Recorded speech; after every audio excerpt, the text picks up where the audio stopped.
Sir, you have done enough, and have performed a saint-like sorrow. No fault could you make which you have not redeemed. Indeed, paid down more penitence than done trespass.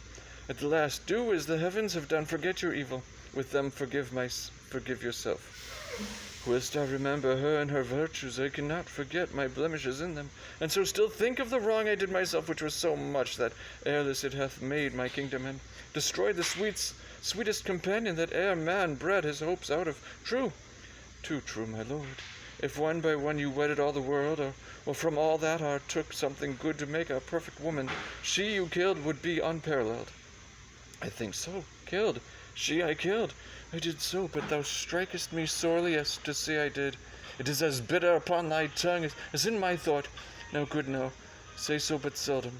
Not at all, good lady. You might have spoken 1,000 things that would have done the time more benefit and graced your kindness better. You are one of those would have him wed again. If you would not so, you pity not the state, nor the remembrance of his most sovereign name. Consider little what dangers by his highness fail of issue may drop upon his kingdom and devour insurgent lookers on. What were more holy than to rejoice the former queen his will? What holier than for royalties to repair for present comfort and for future good, to bless the bed of majesty again with a sweet fellow to it? There is none worthy, respecting her that's gone, besides the gods will have fulfilled their secret purposes. For has not the divine Apollo said, it's not the tenor of his oracle, that King Leontes shall not have an heir till his lost child be found, which that it shall is all as monstrous to our human reason as my Antigonus to break his grave and come again to me, who on my life did perish with the infant. 'Tis your counsel, my lord, should to the heavens be contrary, oppose against their wills. Care not for issue, the crown will find an heir. Great Alexander left his to the worthiest, so his successor was like to be the best. Good Paulina, who hast the memory of Hermione? I know in honor, that ever I had squared me to thy counsel then, even now, I might have looked upon my queen as full eyes have taken treasure from her lips, and left them more rich for what they yielded. Thou speakest truth, no more such wives, therefore no wife. One worse and better used would make her sainted spirit again possess her corpse, and on this stage, where we offenders now appear, soul vexed, and begin, why to me? Had she such power? She had just cause. She had, and would incense me to murder her I married? I should so. Were I the ghost that walked, I'd bid you mark her eye, and tell me for what dull part in it you chose her. Then I'd shriek, then even your ears should rift to hear me, and the words that followed should be, remember mine. Stars, stars, and all the eyes, else dead coals, fear thou no wife. I'll have no wife, Paulina. Will you swear never to marry but by my free leave? Never, Paulina, so be blessed my spirit. Then, good my lords, bear witness to his oath. You tempt him overmuch, unless another as like Hermione is, as is her picture front his eye. Good madam, I have done. Yet, if my lord will marry, if you will, sir, no remedy, but you will give me the office to choose you a queen. She shall not be so young as was your former, but she shall be such as walked your first queen's ghost. It should take joy to see her in your arms. My true Paulina, we shall not marry till thou biddest us. That shall be when your first queen's again in breath, never till then. One that gives out himself Prince Florizel, son of Polixenes, with his princess, she the fairest I have yet beheld, desires access to your high presence. What with him? He comes not like to his father's greatness as approach, so out of circumstances sudden tells us, 'tis not a visitation framed but forced, by need and accident. What train? But few, and those but mean. His princess, say you, with him. I, the most peerless piece of earth, I think, that ere the sun shone bright on. O Hermione, as every present time doth boast itself, above a better gone, so must thy grave give way to what seen now. Sir, you yourself have said, and writ so, but your writing now is colder than that theme. She had not been, nor was not to be equaled. Thus your verse flowed with her beauty once. 'Tis shrewdly ebbed to say you have seen a better.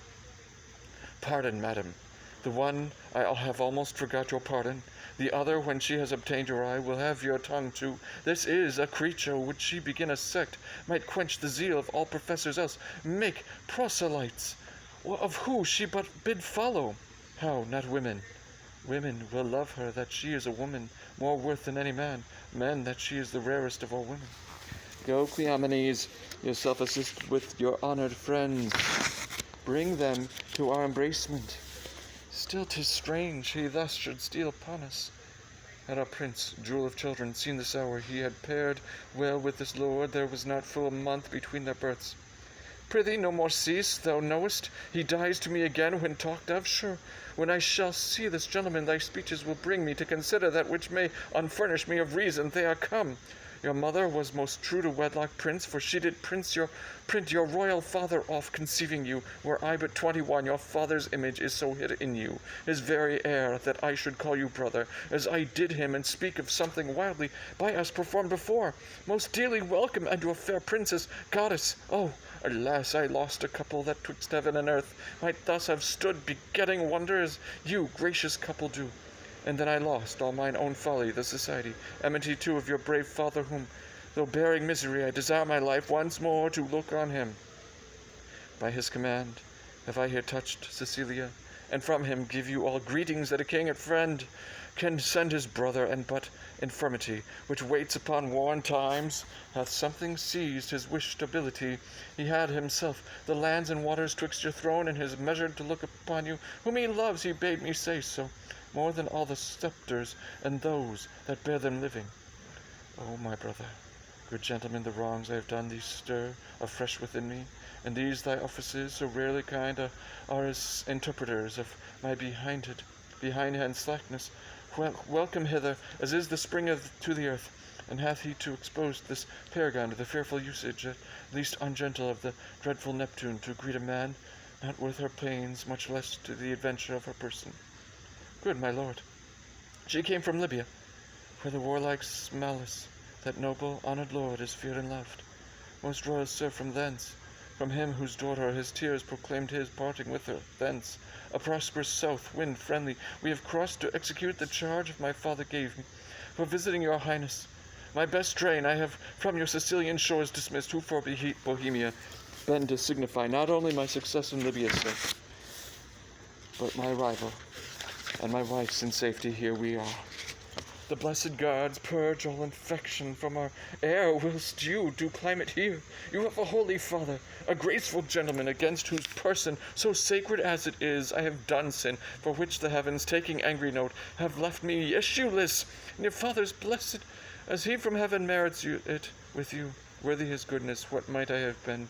Might I, a son and daughter, now have looked on such goodly things as you? Most noble sir, that which I shall report will bear no credit, were not the proof so nigh. Please you, great sir, Bohemia greets you from himself by me, desires you to attach his son, who has his dignity and duty both cast off, fled from his father, from his hopes, and with a shepherd's daughter. Where's Bohemia? Speak. Here in your city. When I came from him, I speak amazedly, and it becomes my marvel and my message. To your court, whiles he was hastening in the chase, it seems, of this fair couple, meets he on the way, the father of this seeming lady and her brother, having both their country quitted with this young prince. Camillo has betrayed me, whose honor and whose honesty till now endured all weathers. Lay it so to his charge, he's with the king of your father. Who, Camillo?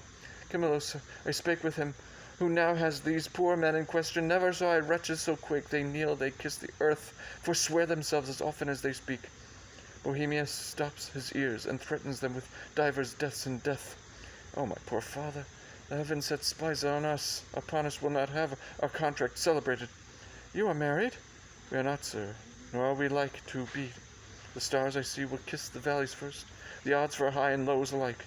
My lord, is this the daughter of a king? She is, when once she is my wife.